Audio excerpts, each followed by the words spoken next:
Hello guys, twin के case में यानी जुड़वा संतान देखने में बिल्कुल एक जैसा होता है, साथ ही साथ उसका बिहेवियर भी समान होता है। कभी कभी माता पिता भी धोखा खा जाते हैं कि इसका नाम क्या है और इसका नाम क्या है।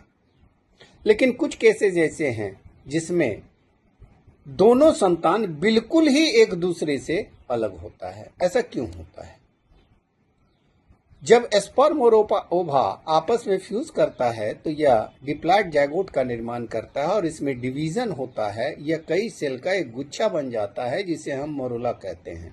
किसी कारणवश यह मोरुला अगर कई भाग में टूट जाए, यानी यह जो कोशिका का गुच्छा है यह कई गुच्छे में टूट जाए, अलग हो जाए, तो प्रत्येक गुच्छा एक नए जीव का निर्माण करेगा, यानी नए जीव का विकास करेगा।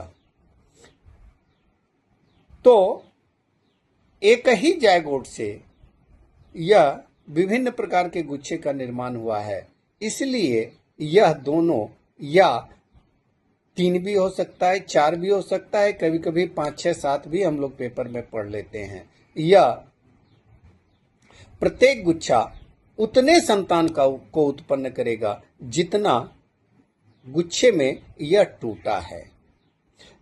लेकिन कभी कभी ऐसा होता है कि लेडीज महीने में एक ही ओवम का निर्माण करता है, लेकिन कभी कभी 2 ओवम का निर्माण कर देती है। यह एक्सेप्शनल केस है। तो 2 अलग अलग स्पर्म इसके साथ फ्यूज करेगा और 2 अलग अलग जाइगोट का निर्माण होगा। इस केस में जो ट्विन उत्पन्न होता है, दोनों चाहे फिजिकली देखने में हो या उसका बिहेवियर हो, या अलग अलग होगा। धन्यवाद।